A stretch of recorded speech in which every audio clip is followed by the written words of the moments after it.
Seif Zawadi made a point a little bit earlier in the show. He said rather he seemed to be wondering as to why does it seem that foreigners, for example, have a certain view of Meles Zenawi. They look at him as a good guy, a guy that delivers, a guy that loves his people. And yet, the Ethiopian people themselves happen to have a different view. Why is that so? For example, there is this great economist at Columbia University, Joseph Stiglitz. He used to be the chief economist of the World Bank. He has praised and showered praise on Meles Zenawi. Ugandan President Yoweri Museveni. He has said that these are remarkably intelligent people who know the problems of their country, who love their people, and who are doing their best. And yet, when you talk to people who come to Ethiopia, people who come to Uganda, they have a different story. Exactly. Why is there that kind of disconnect? Well, they are not affected because they're friends from abroad. The real people are the ones that suffer and should be speaking on behalf of the people. You cannot praise somebody because he speaks good English, good mannerism, etc. Or perhaps he treats you nicely. He treats you nicely. Exactly. But, you know, in my history lesson at the university, somebody explained what Hitler did to Germany, how he got them up from their bootstrap to become a most mighty nation. But in the end, they say, you know who it was? It was Hitler. Then their opinion is different. Let's get reaction from Peter. Let's get reaction from Peter. No, please, let us be objective. What is objectivity? The objectivity is the truth.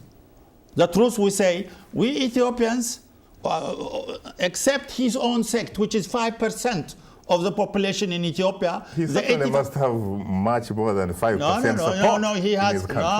All the other bodies have been grafted from the prisons in Eritrea and become heads of each unit that he has developed. And most of his ministers are in fact running it. But it's important to try to put yourself away from the little picture and see the bigger picture. The bigger picture that diplomats and other heads of state see, as well as what the little people in Ethiopia see.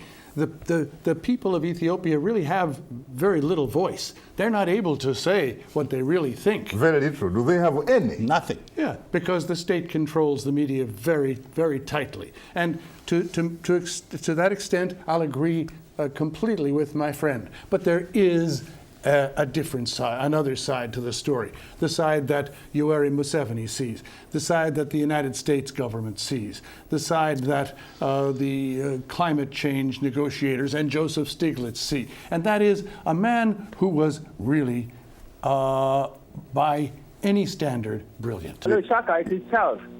Charles? Go ahead, please. Charles. Go ahead, Charles from Nigeria. Can you hear me? Go ahead. Hello, Shaka. Yes, please. Oh, yeah. I think Meles Zenawi stayed for too long in power, and he should have stepped down. He should have stepped down. I don't know why African leaders are always staying for too long. I see. And Museveni himself now should be thinking of stepping down. So I don't know. It's something that it's a problem really in Africa. What about Biya? What about your neighbor? What about your neighbor Paul Biya of Cameroon? Like I said, it's an African problem. It's an African problem, and it's just the same thing is happening in Zimbabwe. You know, the 87-year-old ruler, Mugabe. What about Mugabe, Angola? They have called it quit. What about Equatorial Guinea, which is not very far from you? Teodoro Obiang, since 1979. Shaka Ssali, the problem is an African problem. Look at what happened in North Africa. Look at what happened in Libya. Gaddafi used to go, even in Egypt, Egypt. Also in Mubarak. So the problem is an African problem.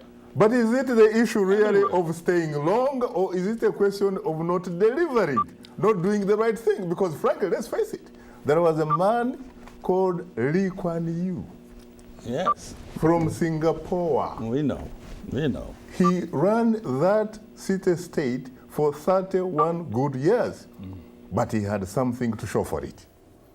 He developed that country from a third world to a first world.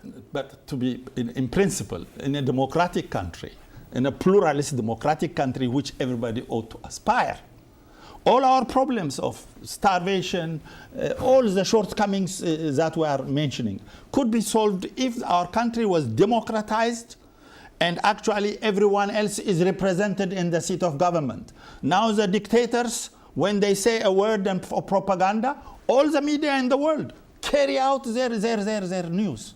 They even come to threaten, like your organization, not to broadcast to Ethiopia. They blocked. Voice of America. Voice of America.